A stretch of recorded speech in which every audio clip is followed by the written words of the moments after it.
Onika Tanya Mirage was born December 8th, 1982 in Trinidad and moved to Queens when she was 5 years old.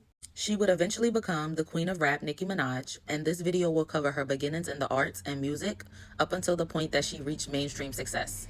Nicki attended LaGuardia in the late 1990s, which is one of the country's most prestigious performing arts high schools. After graduating high school, Nicki was casted in an off-Broadway play called In Case You Forgot in 2001. Right now, tell him I can have my baby back. I am not gonna call him. Yeah, the intense actress. In the early 2000s, Nicki became a part of a rap group named the Hood Stars, which included fellow members 7 Up, Lou Star, and Scaff Beezy, also known as Safari Samuels.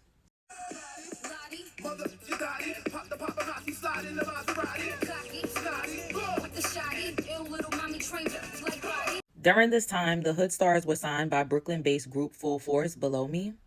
When Full Force talks about their time having the Hood Stars signed, they discuss shopping the group to different labels and finding that they were more interested in Nicki as a solo artist than the group.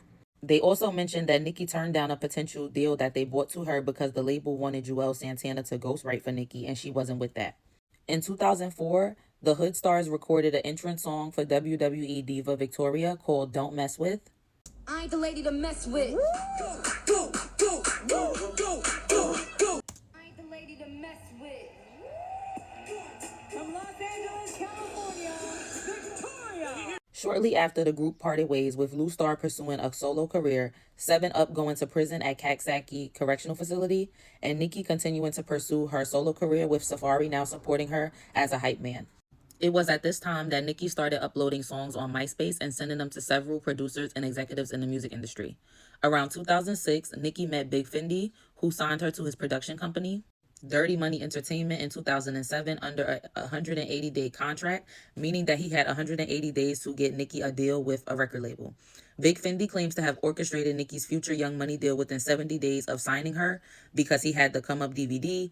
And as you can see, that was his thing. Dirty Money Records presents the Come Up. You see Lil Wayne had his whole series with them, Wayne's World, and you see it says also featuring, and you see the name Nicki Minaj. And Fendi said that he would strategically place Nicki's videos right before or right after Wayne's video so that when he watched the Come Up DVD, he would make sure that he's seeing Nicki.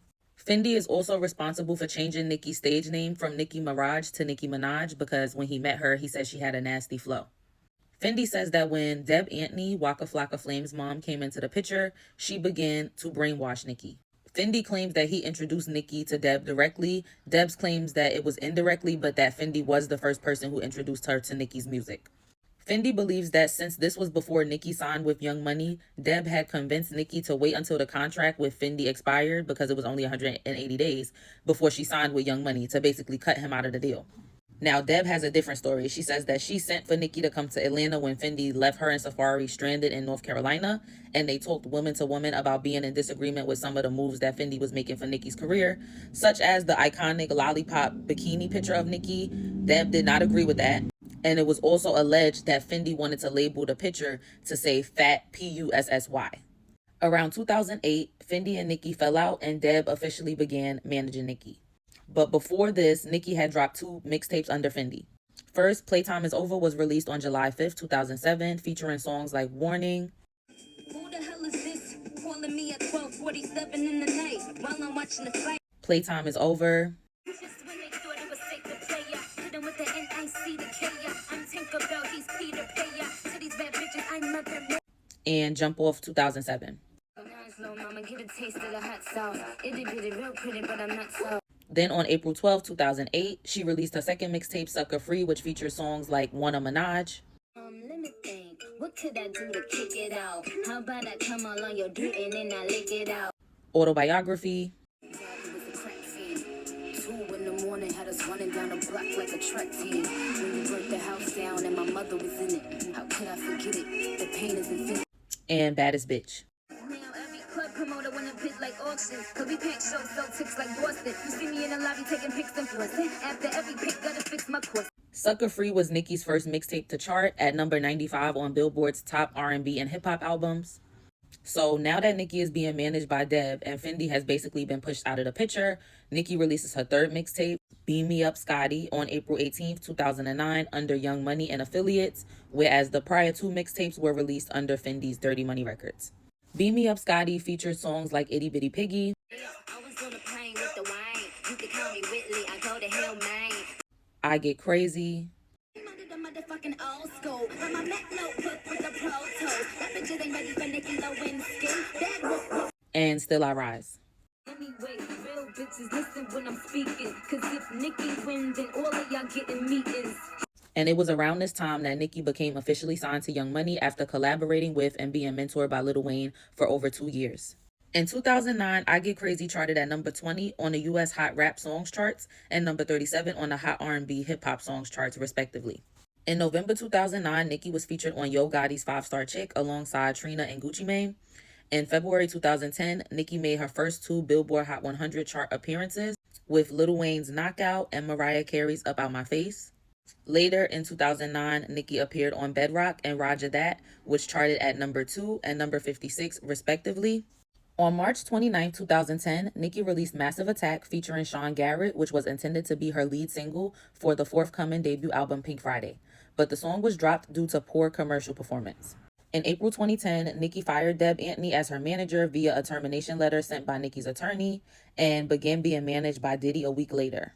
Nicki's next single, Your Love, released in June 10th, became the album's lead single, peaking at number 14 on the Billboard Hot 100.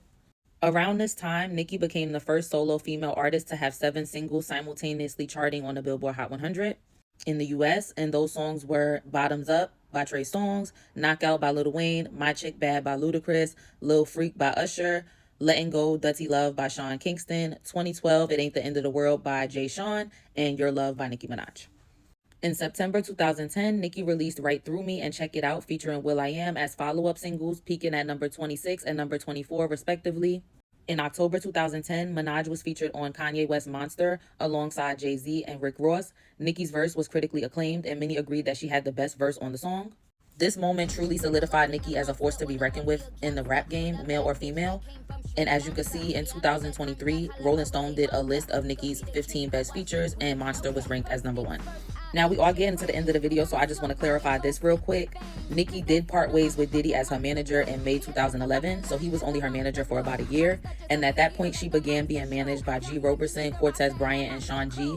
of Blueprint Maverick Management, who managed her until April 2019, and they're the guys right here. And as far as currently, Nicki doesn't have an official manager as far as we know, but I have seen Deb with her a lot. Deb was actually at my Gag City show, and I recently saw a video that Nicki released with her and Papa Bear getting on the plane, and Deb was in the background, so I think Deb might be managing Nicki again. But back to the timeline, on November 19, 2010, Nicki released her debut album, Pink Friday, which debuted at number 2 with first week sales of 375,000 copies, and later reached number 1. The album had the largest sales week for a female rap album in the 21st century and second highest sales week overall after Lauryn Hill's Miseducation of Lauryn Hill. And well, I don't have to tell you guys the rest because at this point she has been mainstream and the rest is history. So I hope you guys enjoyed this Nicki Minaj The Come Up Era video, and I will see y'all next time. Bye.